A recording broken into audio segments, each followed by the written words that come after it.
بسم الله الرحمن الرحيم. Alhamdulillah wassalatu wassalamu ala Rasulillah.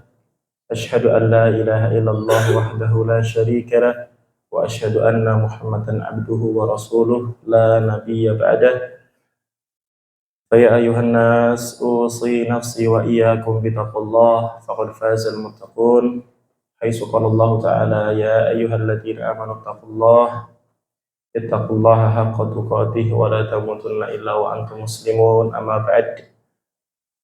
Yang kami hormati Raisul Muassasah Ustaz dari Mustafa, yang kami hormati para asatidzah, para guru, para jamaah lan sedaya adik-adik yang dahatkan hormatan. Mari kita bersyukur kepada Allah atas nikmatnya yang begitu banyak. Bersyukur dengan hati, lisan, dan amal perbuatan. Kemudian salawat dan salam semoga Allah curahkan kepada Nabi kita Nabi Muhammad sallallahu alaihi wasallam.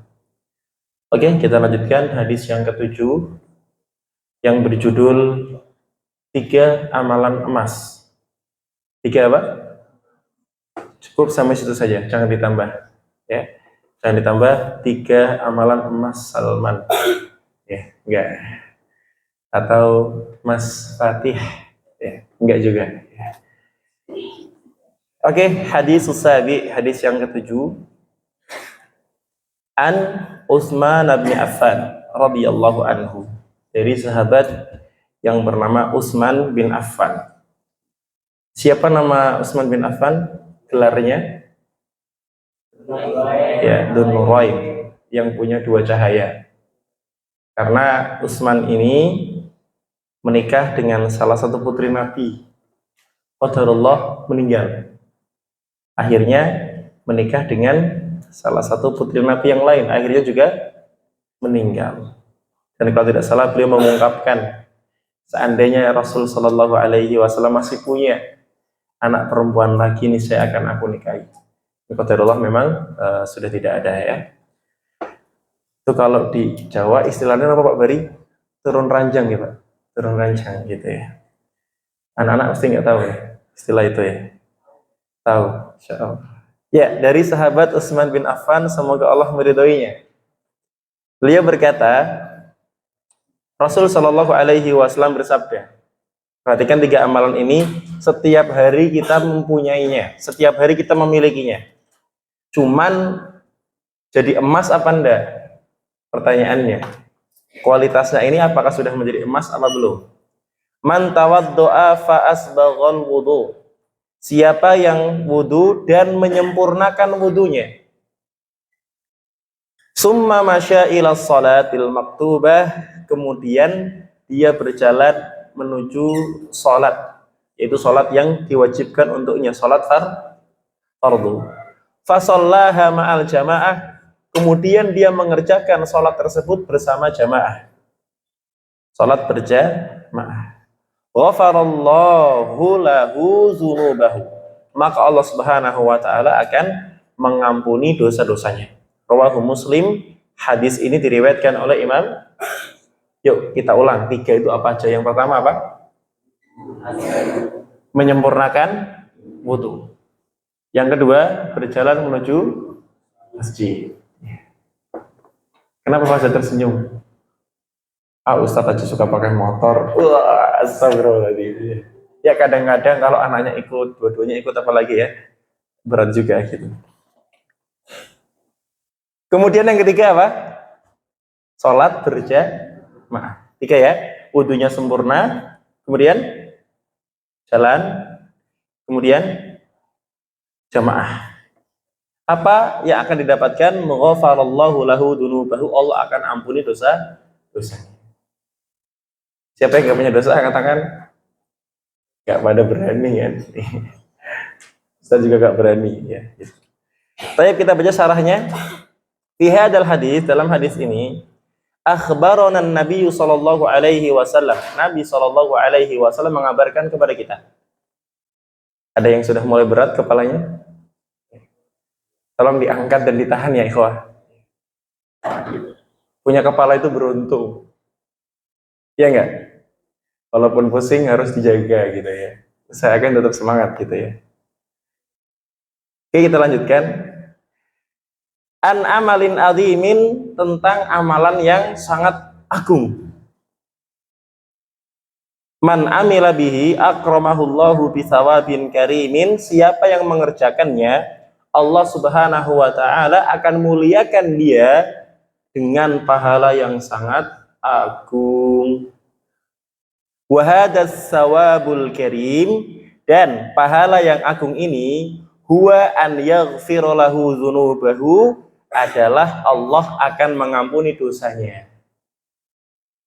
Jadi sebetulnya di antara nikmat yang terbesar, Allah ampuni dosa-dosa kita. Karena kalau kemudian kita masih punya dosa, tidak akan mungkin bisa masuk ke dalam surga. Orang yang bisa masuk surga itu apa? Sampai hatinya itu sudah nggak ada kotoran sama sekali. Nggak ada kesombongan, nggak ada iri, dengki, nggak ada kebencian kepada sama kaum muslimin. Maka jangan ada benci di antara kita, ya. Jangan ada benci di antara kita. Kalau perlu ini selesaikan, selesaikan ya. Lanjut. Wa hadzal amalu yata'allaqu bis-shalah, dan amal yang spesial ini berkaitan dengan sholat. Ya. Wa yatakawwanu min salasati umurin, dan terdiri dari 3 perkara. Yaf'aluhal muslim, yang seorang muslim hendaknya mengerjakannya. Taqarruban ilallahi azza wa jal, diniatkan, ingat, perhatikan, diniatkan untuk mendekatkan diri kepada Allah Subhanahu wa ta'ala. Dan banyak sekali faedah kalau kita jalan kaki ke masjid, apalagi kalau subuh. Siapa yang jalan kaki ke masjid dalam keadaan jalan masih gelap, maka Allah Subhanahu wa ta'ala kelak akan berikan dia cahaya.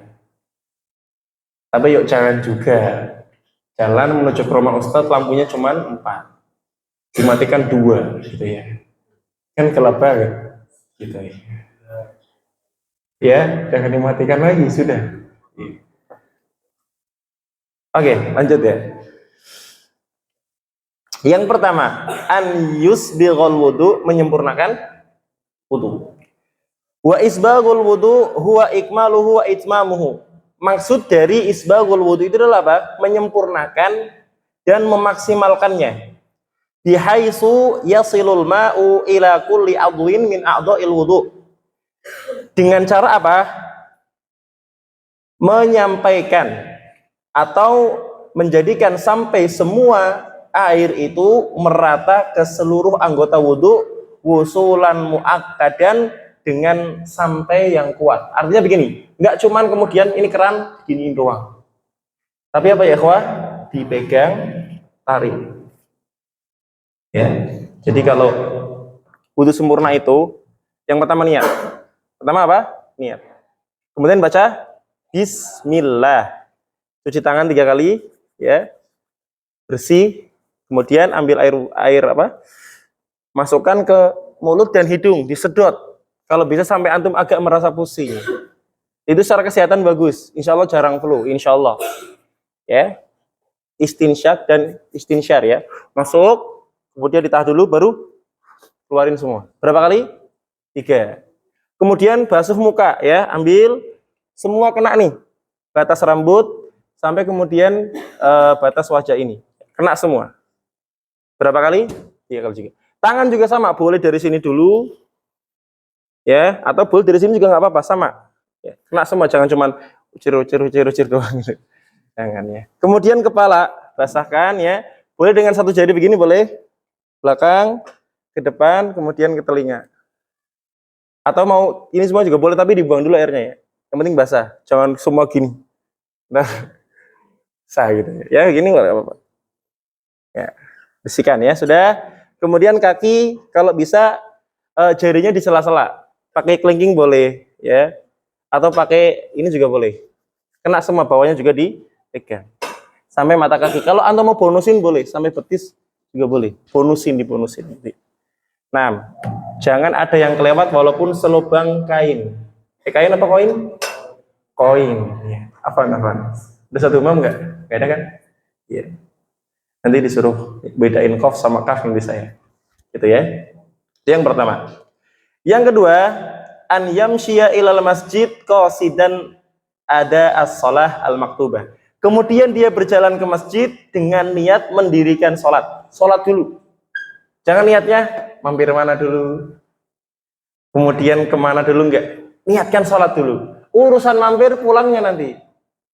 Oke? Seperti itu. Wahiyya sholatul mafruḍah, yang dimaksud adalah sholat fardu. Yang ketiga, an yusolliya sholatal maktubah ma'a jama'atil muslimin. Dia sholat fardu secara berjamaah bersama kaum muslimin. Faman fa'ala dalik, maka siapa yang mengerjakan tiga hal tadi, bi antawaddu wudu'an kamilan, wudu dengan wudu yang sempurna, summa masya ilal masjid, kemudian berjalan menuju ya kalau tempat antum ada musola masuk insyaallah. Sama saja insyaallah ya.